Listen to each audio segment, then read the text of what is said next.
A lot of entrepreneurs focus on the wrong things. You see most of these tech companies that shut down after getting so much funds, and you're wondering, is it not the money would keep them running, is making them to even shut down? It shows that capital is not a necessity in business, 100% necessity, right? You need the team, you need the marketing plan, you need the proper structure, you need the proper system, right? And this is based on company. A lot of people focus more of their money into building office and doing a lot of branding, fancy stuff in word, right? But would that generate into clients? No. So one thing I usually tell entrepreneurs is invest in your knowledge capital. Knowledge capital can take you far and can sustain you in business. Go make sales, go and get customers. And now there are two types of customers. You have the in-house customers and you have the outside customers. Okay. In-house customers are your team. How well are you taking care of them? How well do they feel that they are in the system? Do their decisions actually even make sense in the organization? How you treat the staff, right, will reflect in how they also communicate about the brand to other people. That is just it.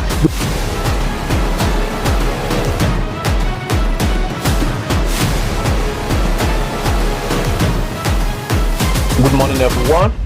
You're welcome to the Preneurz Plug, and this is Insight Radio. This program is specially designed for you who have actually dared to create opportunities for yourself, for you who have a lot of questions to ask when you see entrepreneurs and business owners that have been successful, business owners that have been doing it excellently well, and business owners that have actually dared to challenge the paradigm and, of course, solve a lot of contemporary challenges in the business world. I will be the host for today. My name is Rawitayu, and with me in the studio is one of the most excellent and most brilliant business owners that I've met. And in fact, it is a great privilege to have him in the studio with us today. So I don't know if you can have a camera rolling or the drum rolling to please introduce our guest, Right. Mr. Shofu Babalola. It's my greatest pleasure to be on the first episode of the Preneurz Plug Show, hosted and fully sponsored by the provider. Right, it's my great pleasure to be here. Thank you for having me. Thank you very much, sir. Talking about provider, honestly, I was speaking with the MD, and the greatest part of it is that this is not a PR stunt. This is not a PR card. This is we bringing experienced business owners on show to come and share what they have done, what they are doing, and what have been working for them. So thank you very much. Exactly. For business owners, right? There's so much. The economy depends on the entrepreneurs. Entrepreneurs are the rulers of the economy, the GDP. If you check the GDP, you see that the entrepreneurs that actually shape the world. Definitely. And we're here to create more employment. And the only way to create employment is to empower young people, young minds, people who have potentials and all those kind of like that. So that's exactly why we are sponsoring the Preneurz Plug Show. Thank you very much. Aside that, I even so much believe that the entrepreneurship of a thing is actually not much talk about like that, because when we look at the significance it has on the immediate society, we really can see that we need to give more attention to that. I was discussing with someone yesterday. We of course are the same staff of here, and we went out to buy stuffs. So while we are coming back, I was there, I bought some goods, worth some thousands of naira. She bought some goods too. So while we are coming back, we met another woman who we do buy from again. She greeted us, in fact, happily, like, my customer.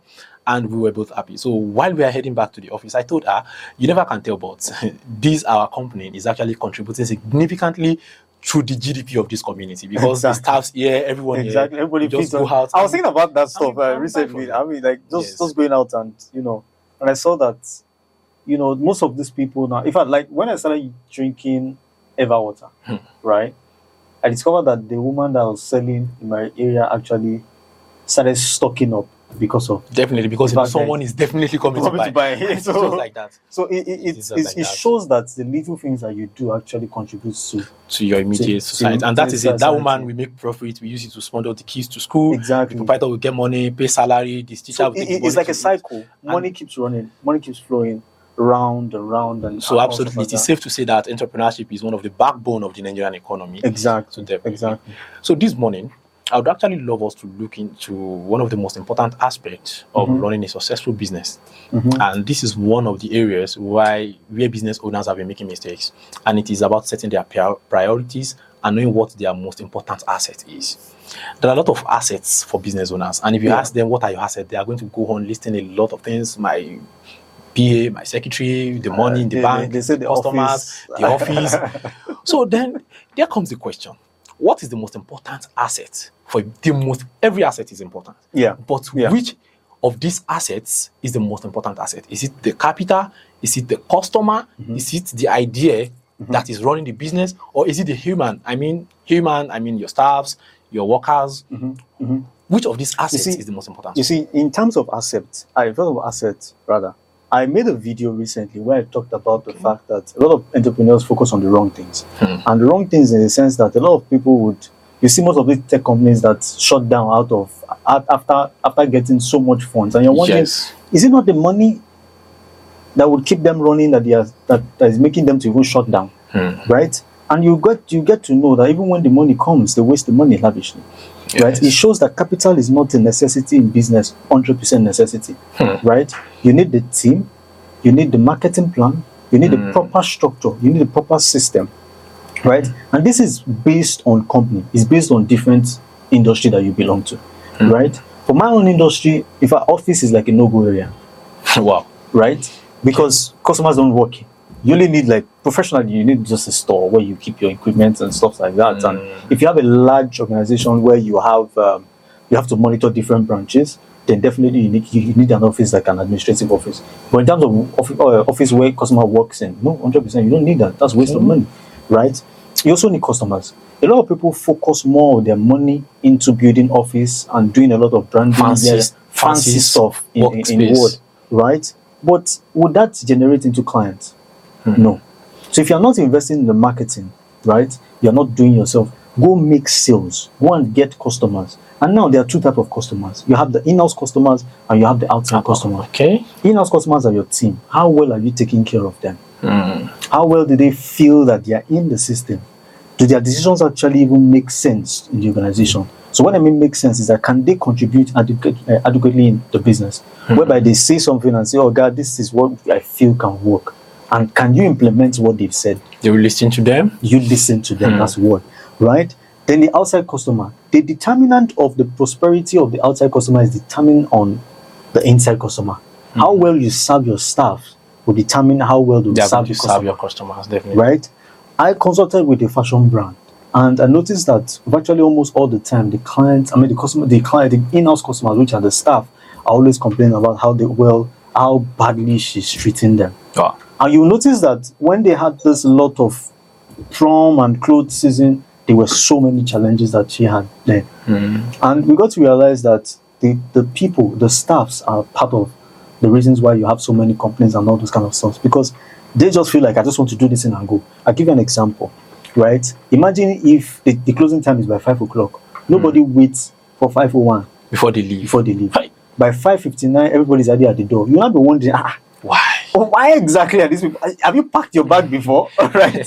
So 5:49, everybody's break time. Everybody's taking time. 2 p.m. or 1:30. I'm just have to be out of here. They only have that time of 1 p.m. 1:30, they're back to their seats. 4:59, everybody just feel to the gate. Nobody waits 1 minute. Why? Because of how they've taken them. Because when they come in late, they pay fine for it. So they feel like that extra minute, I don't want to put it in this organization. Since I can't owe you a minute, you can't owe me either. Exactly. So it's symbiotic. It has to be balanced. There's a way you can balance as an entrepreneur. There's a way you can keep your staff. There's a way you can maintain them. Staff can also be a problem. That's a different case, another thing.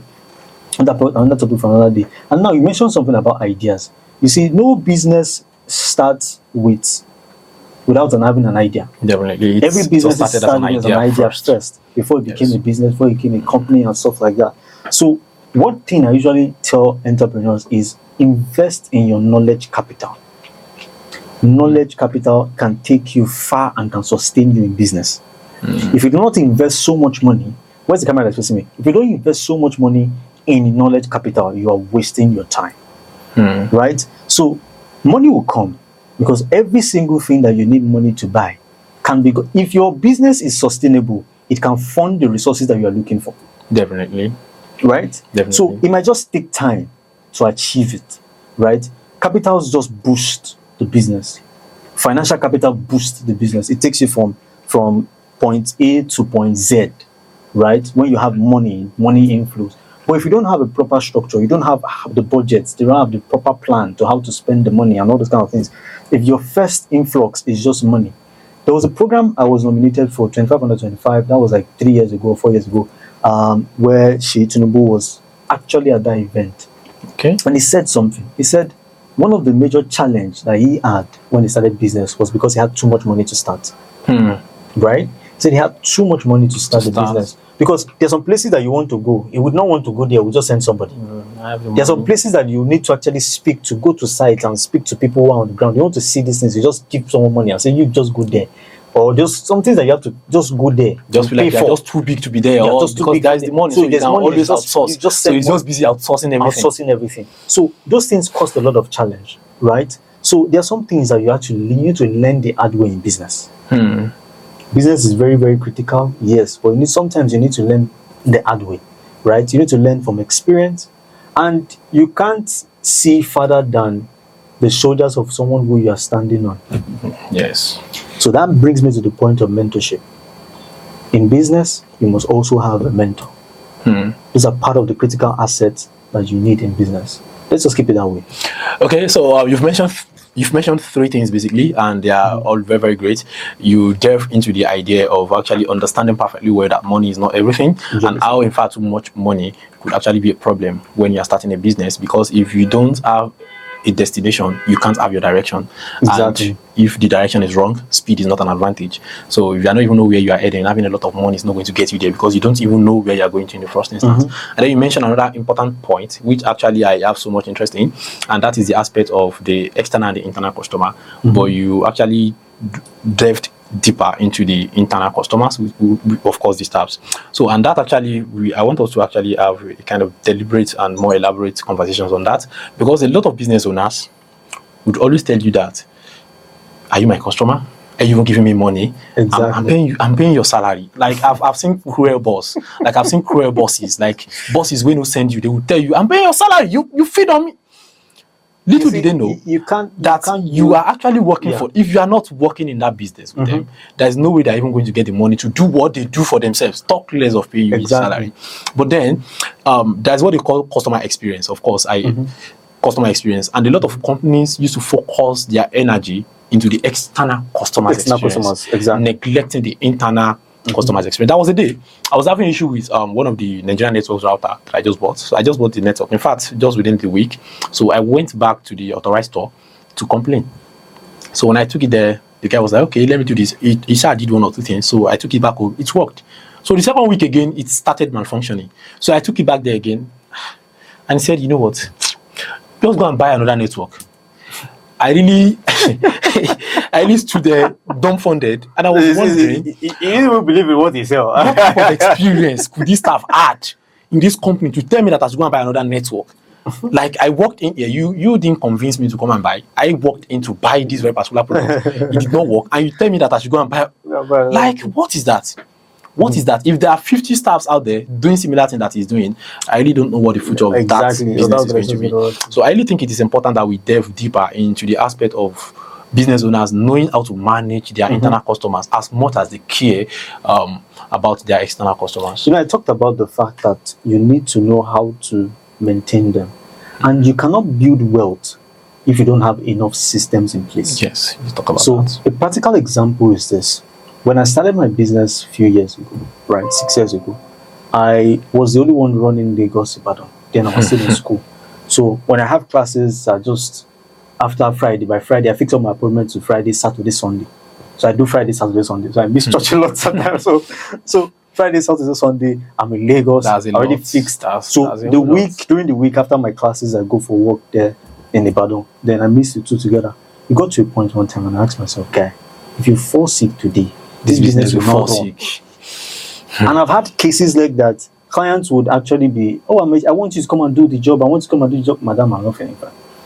Do you know that impression to customers will just be like, this guy is not as serious. Yes. Not knowing that you're actually just building.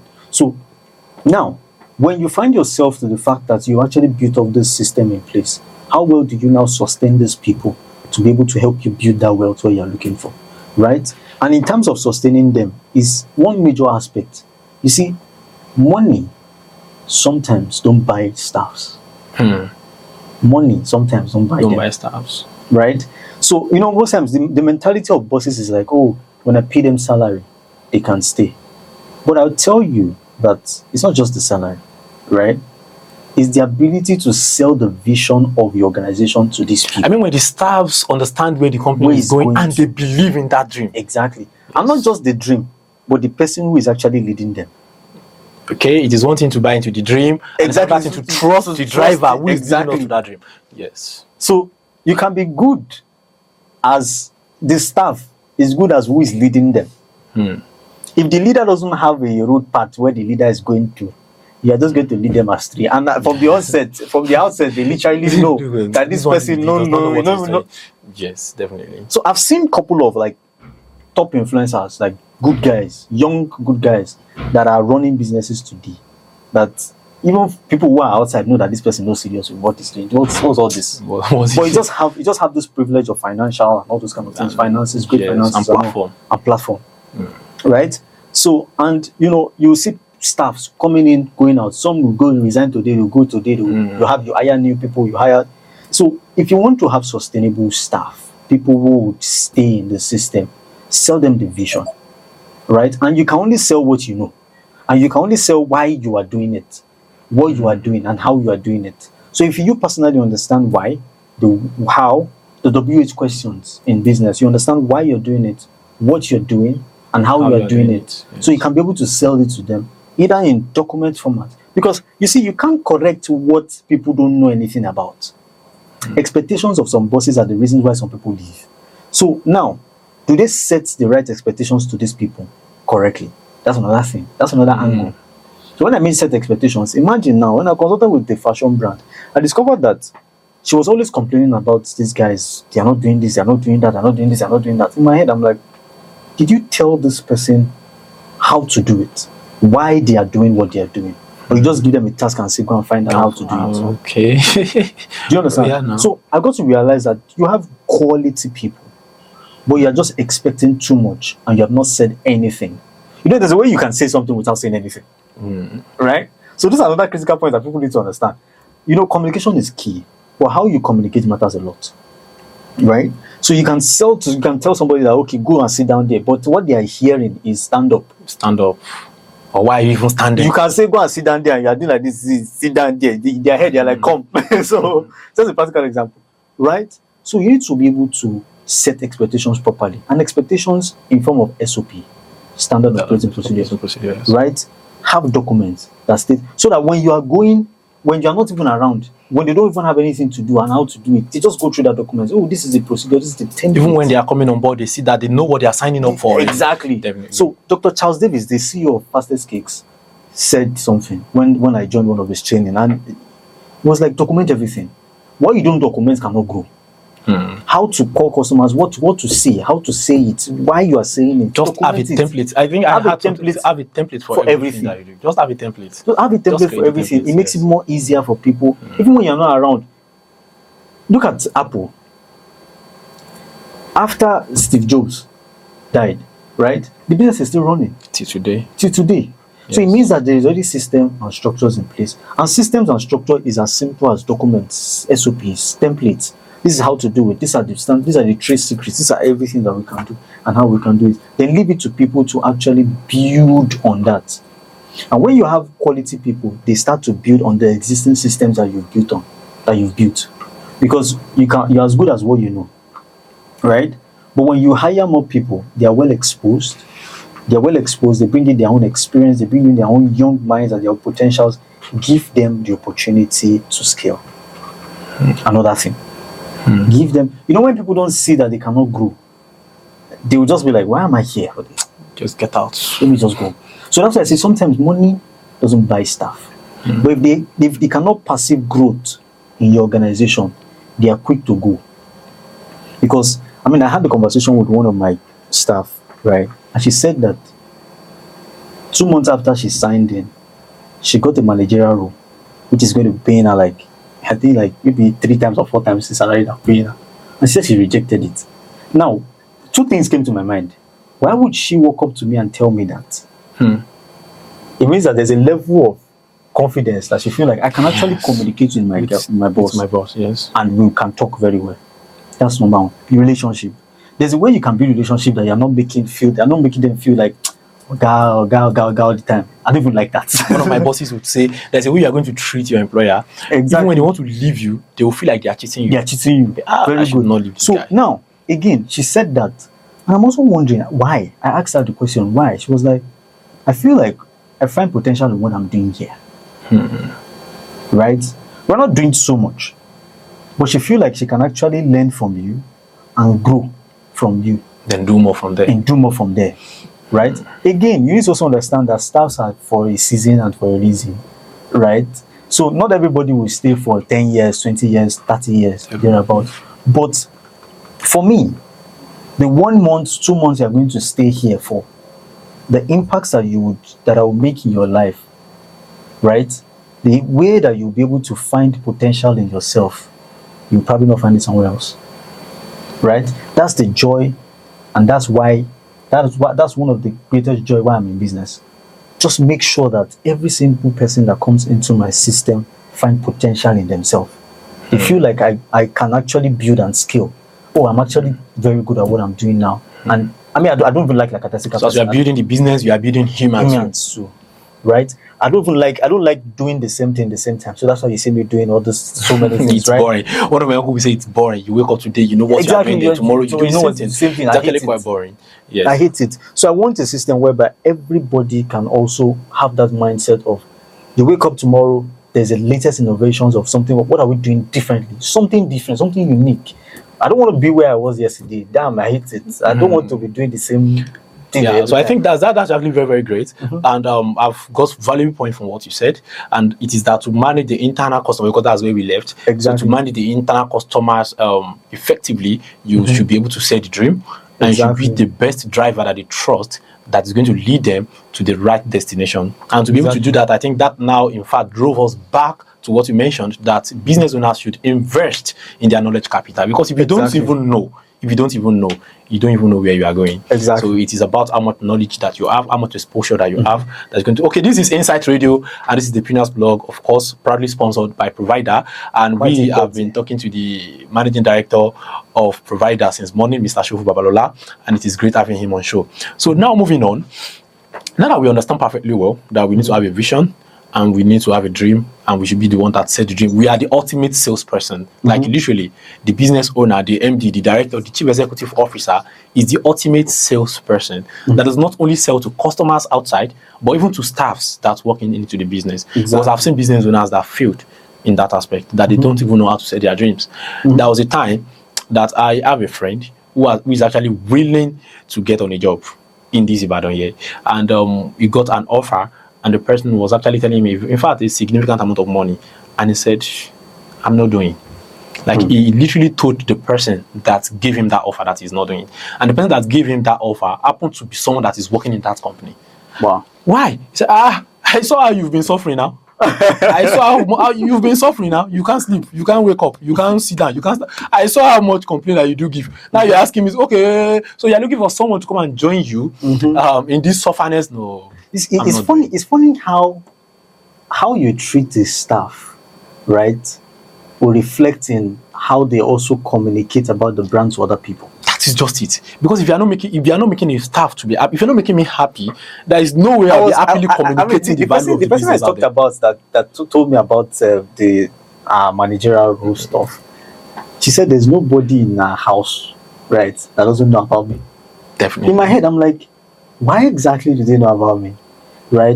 And she was like, just she where she was coming from, she doesn't sleep overnight because customer service, so she responds to customers morning, night, and she's always on her phone and stuff like that. So like, and here you have like so much relief. It doesn't mean that we don't have so much work. They have work. We have work that she's doing. She has work that she's doing, and she's responding to clients the right way. And she's delivering. She's delivering. She's been effective. But imagine where she was coming from, that even after doing all those works, then you resume back in the morning and the clients just one message that you did not respond to. That's and what the boss is like, why do you not respond to this one? This is what I've seen like myself.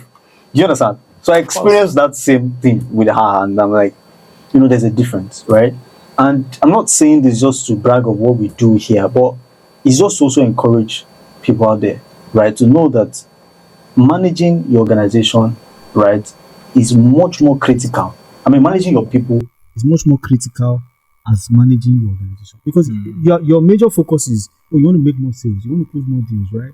But the people who are going to do all these things, you are yelling at them on a daily basis. They're not even making them happy. You're not making them happy. They don't even so they don't find joy in what they are doing. There's no passion in what they are doing. It is not even what they want to do anymore. They are just doing that to survive. They're just doing it for and when survival. people do things to survive, it feels as if it is forced. Exactly. And they are not always at their optimum burst. Mm-hmm. Yes, I get that. Thank you very, very much for that. So now, I think finally to round it up, we should look at another point. You made mention of a point, and I really think we should delve deeper into that too. And that is when you said that you were juggling between appointments in Lagos, appointment in Ibadan, and all that. And then when you fell sick, so customers calling in, if you tell them they are not around, they might be feeling like so. And that actually spark something in my mind, and it is that it means that there is a thin line between a hustle and a structured business, like a very thin line. Like you might be hustling, like a lot of people might be watching us now, like they are just hustlers. They are just in the hustling business, like they are just hustling. They are not a business owners, and they say that growth is actually not accidental. It is structural. Now this structure is what a lot of people lack, and they are wondering, how do other people do it? So in simple steps, what are the things that I think people have to put together to have this structure, a working structure? Let me give you a story, right? Okay. Right. I had a particular client that had to wait for me for 4 good months. 4 months. 4 good months. Wow. Just to come and inspect his facility. Right? Not that we don't have a branch in Lagos. We have a branch. Our technicians are just like maybe 400 naira bus to his house. And this man was like, he insisted on SB, I want you to come. Although I was always in Lagos and but the timing has not been perfect for both of us, right? Okay. So, but at some point, it later happened. And in fact, on the day of the treatment, I inspected the facility. On the day of the treatment, was just like 2 days after the inspection, we closed the deal. The day of the treatment, he insisted that I come back to Lagos again to do that treatment. Right. But me now, I left that same day, right? But on getting there, the technicians are done with the job already. And I was asking myself, why am I here? What exactly? So even him too was shocked. I mean, it was like, okay, so these things can actually even go without me. Do you understand? So it shows that structure is critical. Structure, systems is important. Yes, and that is the significance of having a structure in business. Good. And that's what defines business owners from hustlers. Exactly. So it's important that we understand that structure is very much important. Now, I said this to say that sometimes clients can also be, because I posted something on my LinkedIn, and I actually deleted it. So, and I said something that structure, when you put in structure in the system, clients need to also understand that they are the one requesting that, oh, you must have enough structure, oh, you must do this and you must do that. And they're also the one insisting that the boss has to be on site or the boss has to be there and stuff like that. You know, they also need to understand that growth requires that timing. It requires that the CEO, if I'm on site every day, I would not have time to think of what is the next thing for my business. You can't even be on every site. And I can't even be on every site. Yes. Right? So imagine Lagos now, sometimes in the day, they do like 3-4 appointments in a day. Ibadan is doing another appointment. Imagine I'm now going to Lagos to oversee everything. No, now. So what we have to do is now have a lead technician, supervisors, right? Who's going to be supervising what the technicians are doing on site. Then we have the customer service who is also communicating with the clients and know that, oh, the job was actually perfectly done. There's someone who is auditing after every appointment and sending service report after the appointment. So those kind of systems. So structure is not just even in the people, but in the systems that you put in place. So you can have a lot of people, but what are the lot of people doing? Right? So it's not just about the numbers of the people that you have again. You can have 2 staff, just two staffs, and the 2 alone can be doing the work of 4. Functional enough to do the work of stuff. And they can only do that, like I stated earlier on, they can only do that until when they have enough expectations set ahead from the leader. So if the leaders actually set expectations and say, okay, this is how the process of what I want you to do. When you are auditing, this is your roles, the job responsibilities, this is the steps that you have to follow. How do you communicate with customers? What do you say? How do you respond to complaints? Right? So the example of the clients that I consulted with that had so many stories was that, the clients, usually there's so many complaints, but the customer service don't even know what to say. So they are always responding based on their own emotions. If they are good today, they Also, their respond feelings, to how they are also feeling. So what they think if is they are, right. exactly. So if they feel like, oh, I'm having a good mood today, they respond in a good way. If they're having a bad mood, they respond in a bad way. I mean, that doesn't work in a very scalable business, right? You need to set expectations. You need to also put in those systems in paper to these people, right? Or probably on your softwares or something like that. So it also brings back to the point that digitalization in how you operate also reduces so much stress, even in the people, right? So you don't want to go back into the archaic of writing so many Putting everything on black and white, right? So you also need to put everything in systems that even when you travel out, everything is in the cloud. You can go to your Google Sheet and you see what the guys are doing. You can go into your ERP software and you see that these things are actually so automation, right? And that's exactly what provider does. You know, putting certain automations for businesses, for brands, and website design and all those kind of stuff. So for service businesses and also fashion and so many other young businesses out there. And great enough provider is the sponsor of this Preneurz Plug. So that is actually very great, and that is a wonderful session with Mr. Shofu Babalola from Provider, and it is actually wonderful to actually have you on this show today. I'm very happy to have you in the studio with us. Great. Thank you very much. So, dearest entrepreneurs, this is actually a very wonderful session for you if you are going to ask me, because even sitting with him today, interrogating him and having these conversations with him, I've learned a whole lot of things from him. So let's look back to everything that has been discussed. First, you need to understand that you have to invest in your knowledge. It is your knowledge first, because it starts as an idea. Exactly. And when you understand how to make sure that you take this idea from the ideation stage, refining it to becoming a standard business that can run on its own. And that now comes down to you understanding the resources you have to put in place, knowing how to manage your internal and external customers, and of course, knowing the dreams, the SOP, and every systems that have to work, when they have to work, and how they are going to work. So, ladies and gentlemen, my name is Olawe Itoyi, and this is another episode of Preneurz Plug. We are very happy. It's great. It's wonderful to be back. And we are now back with so much flair and value to dish out. So if you are going to agree with me, we are going to call it a quit from here. And of course, on another episode, I can't promise you that we are going to have him, because I know we all don't want him to stop talking. He has been giving out a lot of values from his experience, and that is exactly what we'll be doing at this Preneurz Plug. But I can promise you one thing, that the next episode is definitely going to be with the best, experienced, brilliant, and excellent entrepreneur like Mr. Shofu Babalola. Please, can you say your goodbye? And as you say your goodbye, I would also love you to just dish out one point value for our listeners. One thing I would say is that you can't build more than the systems and structures that you put in place in your business.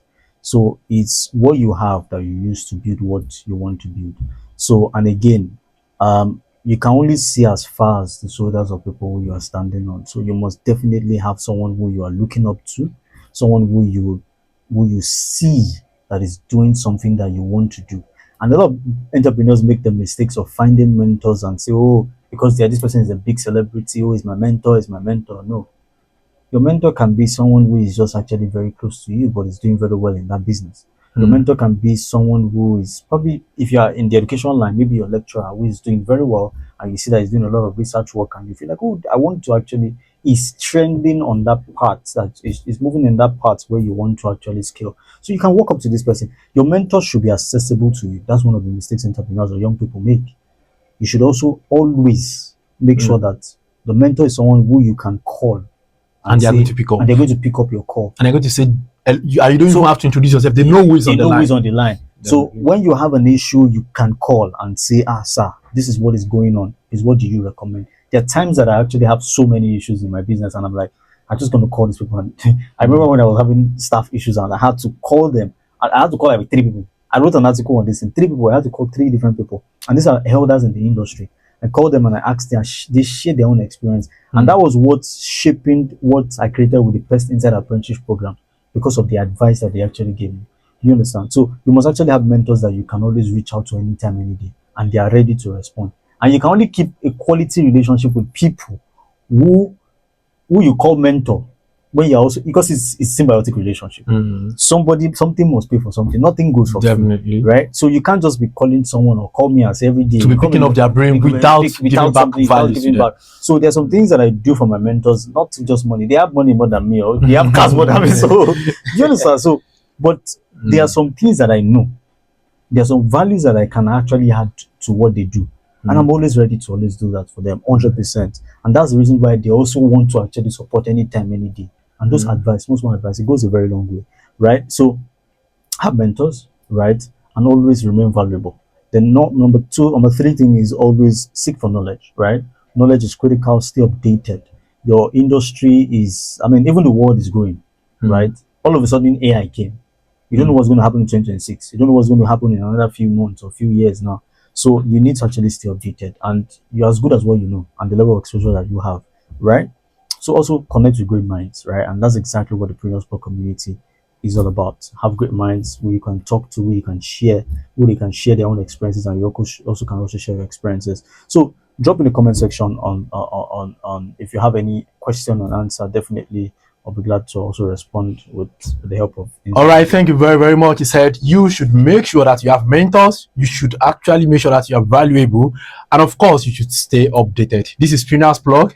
This is Olawale. This is Insight Radio, and this show is proudly brought to you by Provider. If you have any question, drop it in the comment section.